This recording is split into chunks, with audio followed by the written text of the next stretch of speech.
आप देख रहे हैं आई वर्ल्ड, मैं हूं आपके साथ जुबैर अली।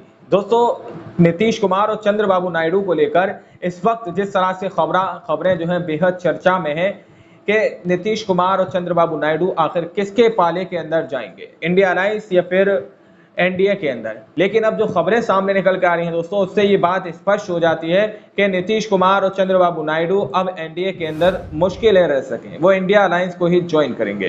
क्योंकि अंदर ही अंदर ऐसी खबर भी सामने निकल के आ रही है कि नीतीश कुमार और चंद्रबाबू नायडू इस वक्त इंडिया अलायंस के संपर्क में है और उनसे मुसलसल बातचीत की जा रही है। लेकिन बीजेपी की तरफ से एक बड़ा झटका चंद्रबाबू नायडू और नीतीश कुमार को लगता हुआ नजर आ रहा है। बीजेपी ने साफ तौर पर इस बात को क्लियर कर दिया है कि जो गैर जरूरी मांगे हैं चंद्रबाबू नायडू की और नीतीश कुमार की, हम उन मांगों को पूरा नहीं कर सकते। दरअसल राजनीति के अंदर कोई भी नेता हो दोस्तों, वो अपनी शर्तों के ही तहत राजनीति के अंदर रहना पसंद करता है और उन्होंने अपनी ही शर्तों के तहत अपना समर्थन देने की बात एनडीए को कही है। अब एनडीए के सामने जो उन्होंने शर्तें रखी हैं उसको पूरी तरह से बीजेपी पार्टी नकारती हुई नजर आ रही है। बीजेपी पार्टी कह रही है कि हम उनकी गैर जरूरी मांगों को पूरा नहीं करेंगे, जिससे ये बात स्पष्ट और क्लियर हो सकती है कि इंडिया अलायंस की तरफ अब जो है चंद्रबाबू नायडू और नीतीश कुमार के पास जाने का ऑप्शन उनके पास आ चुका है। रिपब्लिक भारत की आप ये रिपोर्ट देख सकते हैं, जिसमें कहा यह जा रहा है कि नीतीश चंद्रबाबू को लग सकता है बड़ा झटका। बीजेपी बोली गैर जरूरी मांगे नहीं मानेंगे, यानी कि जो मांगे नीतीश कुमार की तरफ से की गई हैं और चंद्रबाबू नायडू की तरफ से की गई हैं, ये बीजेपी पार्टी कह रही है कि उनकी ये जो मांगे हैं ये गैर जरूरी है। अब इस बात को नीतीश कुमार को और चंद्रबाबू नायडू को इस बात को समझना चाहिए कि उनकी जो बातें हैं उनको महज एक गैर जरूरी समझकर जो है बीजेपी पार्टी कह रही है कि हम उनकी इन मांगों को पूरा नहीं करेंगे और ना ही इन मांगों को मानेंगे। तो ये बड़ा झटका जो है यहाँ पर ऐसा रिपोर्ट में क्या कहा जा रहा है कि ये बड़ा झटका चंद्रबाबू नायडू और नीतीश कुमार को है। हालांकि अभी उनके पास एक और ऑप्शन मौजूद है, वो अभी इंडिया अलायंस के पास भी जाएंगे। इंडिया अलायंस भी उनको काफी बड़े बड़े ऑफर दे रहा है दोस्तों, लेकिन उन्होंने पहले एनडीए से बातचीत की है। अब उसमें ये कहा जा रहा है कि बीजेपी कह रही है कि हम उनकी गैर जरूरी मांगों को नहीं मानेंगे। दोस्तों, आगे कहा जा रहा है कि मोदी के शपथ ग्रहण से पहले बड़ी खबर सामने आ रही है। सूत्रों के हवाले से जानकारी मिल रही है कि बीजेपी ने कहा है कि गठबंधन धर्म का पालन किया जाएगा, लेकिन कोई भी गैर जरूरी मांगे नहीं मानी जाएंगी। इस तरह की बात इसके अंदर कही गई है। वहीं पर सूत्रों के हवाले से जानकारी मिल रही थी कि नीतीश कुमार केंद्र में अपने 3 मंत्री चाह रहे हैं, जबकि चंद्रबाबू नायडू की डिमांड 5 मंत्रियों की है। इसके अलावा दोनों की तरफ से अपने अपने राज्य के लिए विशेष राज्य का दर्जा देने की भी मांग है। ऐसे में अगर बीजेपी ने यह बयान दिया है तो नीतीश और चंद्रबाबू नायडू को अपनी कई मांगों को सीमित करना पड़ेगा, यानी कि उनको अपनी मांगों को कम करना पड़ेगा।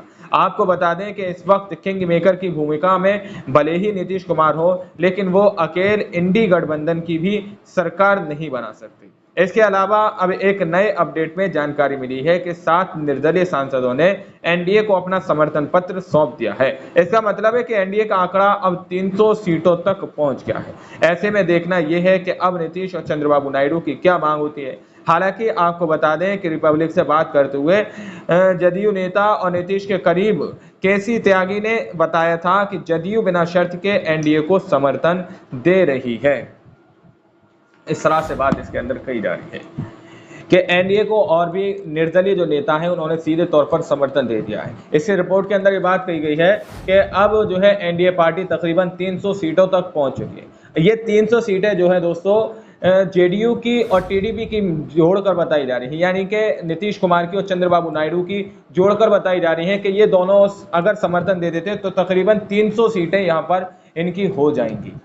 लेकिन वहीं पर कहा यह जा रहा है कि अगर इंडिया अलायंस को ये समर्थन दे दिया जाता है तो भी वो अभी बहुमत के करीब नहीं पहुंच पाएंगे। उसी बीच एक सवाल ये बहुत बड़ा उठ रहा है दोस्तों कि आखिर क्या अब भी खेला हो सकता है, यानी कि क्या अभी भी बाजी पलट सकती है। जिस तरह का दावा गोदी मीडिया ने अपने एग्जिट पोल के अंदर किया था कि अब जो है 400 पार गाड़ी जा रही है, और अभी भी गोदी मीडिया यही दावा कर रहा है कि अब जो है इसी बीच जो बड़ी शर्तें सामने निकल कर आ रही हैं कि इंडिया अलायंस को जिस तरह के समर्थन की बात नीतीश कुमार को लेकर कही जा रही है या फिर चंद्रबाबू नायडू को लेकर कही जा रही है, तो उसी बीच ये सवाल बड़ा उठ रहा है क्या अभी भी इस बीच जो है एक बड़ा खेला हो सकता है। क्या अभी भी इस बीच एक पूरी तरह से पलड़ा है, पूरी तरह से पलट सकता है, बाजी पूरी तरह से पलट सकती है। अब इसमें दावा किया जा रहा है कि पीएम मोदी के शपथ ग्रहण से पहले तक आरजेडी की उम्मीदें खत्म नहीं होने वाली है। आरजेडी नेता मृत्युंजय तिवारी ने कहा है, शपथ ग्रहण से पहले तक बहुत कुछ खेल हो सकता है। इस सरकार में जेडीयू की भूमिका होने जा रही है। जेडीयू के ऊपर देश की नजर है। अग्निवीर योजना, बिहार को विशेष राज्य का दर्जा, जाति जनगणना, ये सारी चीजें जेडीयू को करानी चाहिए। बिहार के हाथ में ही केंद्र की सत्ता का रिमोट होगा। नीतीश कुमार किंग मेकर की भूमिका में होंगे। जो विवादित मुद्दे हैं, बीजेपी के एजेंडे पर काम ना हो, देश हित में काम हो, देश संविधान से चलेगा, इसका ख्याल ध्यान तो चंद्रबाबू नायडू और नीतीश कुमार को रखना चाहिए।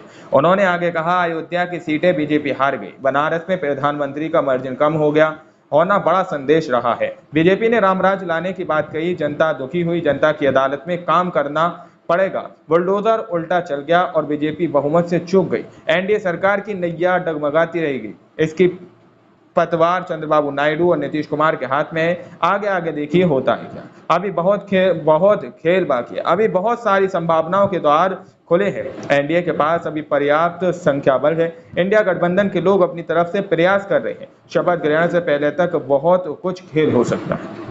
इस तरह की बात इस रिपोर्ट के अंदर कही जा रही है कि अभी भी उनकी जो मांगे हैं उनको सीमित करना होगा, इस तरह का दावा किया जा रहा है। बाकी आप लोग क्या सोचते हैं, क्या समझते हैं, अपनी राय कमेंट सेक्शन में हमें जरूर दीजिएगा। मिलते हैं अगली वीडियो में, जब तक के लिए अपना ख्याल रखिएगा।